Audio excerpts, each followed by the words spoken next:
Well, here it is. Excuse the mess. It's a little janky right now. I haven't ground any of the welds or painted anything or anything along those lines. But yeah, we'll start at the back of the boat. Actually, you know what? We will start with the tools and materials. So, I've just got a miter saw with I believe a 60 tooth or an 80 tooth Diablo blade. A very cheap, maybe, I think I spent $150 on it, a flux core welder. I used a drill press, but you can use a hand drill, just because I had it. There's actually quite a few holes on these up here that I had to use with the hand drill because the press kept walking. And then I have I just used two grinders, so I didn't have to keep changing discs. But I've got a flappy disc for cleaning up metal, and then this was a Linux metal cutting blade. You can use it for everything. I had to cut a bunch of aluminum is why I had that, but it cut the seal perfectly fine. But for the booms and the spike, I used 3/4 inch and 1/2 inch EMT, just metal electrical conduit. We'll see how that holds up, and I might switch over to rigid conduit. It's a little bit thicker wall and doesn't bend as easy. Then I have it's 1/8 inch by 3 inch, or it's 3 inch wide, 1/8 inch thick steel plate. And then I have some 3/16, a little bit thicker. I used the 3/16 for the transom mount, and then I used the 1/8 inch for the plates up top.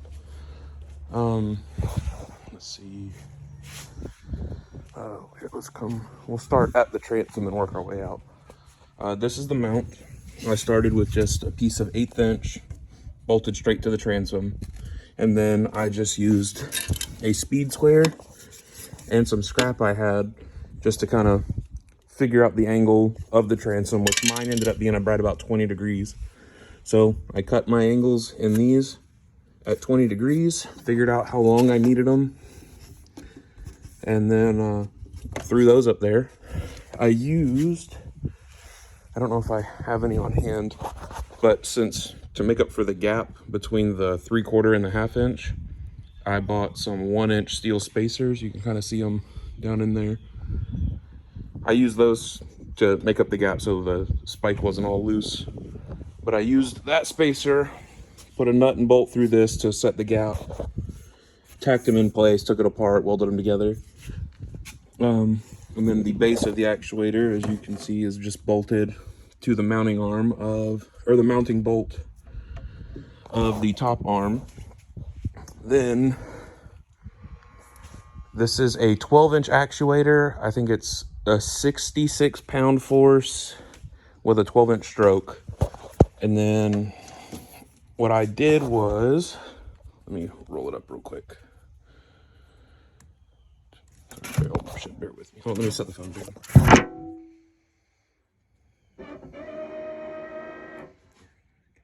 Stick that in there. There we go. So what I did here was, oh shit, the ground came out. Sorry, bear with me. So what I did was right at the top of the stroke, I extended the actuator maybe 1/8 of an inch so that when it gets closed all the way tight, it really puts some extra tension on there to hold everything real secure. Yeah, these plates, well, the biggest thing you want to make sure is that the distance between your two pivots for your booms are the exact same at the top and at the bottom. These are, I think, 6 inches or 5 and like 7/8, somewhere right around 6 inches. And I had mentioned that I did my holes with a hand drill. If you look here where we're square with the back of the boat, it's kind of out of alignment at the top because the holes weren't perfectly straight. But for being something I threw together, I think it'll get the job done. The actuator, I can give a link to it. It was, I think, $47 on Amazon, but there is all the specs to it. And it's a 300 millimeter stroke, 12 volt. It's 66 pounds and it runs about 30 millimeters a second with no load. So it slowed down a little bit whenever I threw this on. But I feel like it's quick enough. And then for all the hardware, it's all stainless steel, nuts, bolts, washers, lock nuts. And then between all the metal to metal surfaces, I have nylon washers. I've got them here. I got thicker ones at the actuator there. And I had to use 2 of them at the bottom down here just to get that gap set right. And then I've got them, none here because that doesn't move, but they're inside here and here as well. But yeah, I mean, that's pretty, oh, the control box. The control box is a Progressive Automotions. It's from, you can get them on Amazon. This one was about $172, I think, like $180 after tax. But this was the only one I could find that would let me control 2 separate actuators independently of each other. So if I'm, say, sitting on a sloped bank, one needs to sit at 5 feet, one needs to sit at 6 feet or something. Maybe not quite that crazy, but you kind of get the point. But yeah, that's it. Super simple, really only took about a couple hours. I mean, there was a lot of, I messed up a bunch, so it took me a little bit longer, but as long as you drill all your holes right and make all your cuts right, 2 or 3 hours you should be done. But yeah. Oh, the stake, or the spike down here at the end. This was, let's see if I can find the original piece. That was a piece of 1/2 inch all thread. I cut to about 6 or 8 inches. Let me see if I can find the other piece. Here it is. Yeah. Come on, focus. There we go. At the bottom of the pole, you might be able to see the outline of it right here.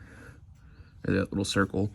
I drilled 6 holes on either side and then plug welded them in to help hold it, and then welded all the way around the bottom and then ground all the threads off just to give it something solid to stab into the ground, just so that this didn't fill up with dirt.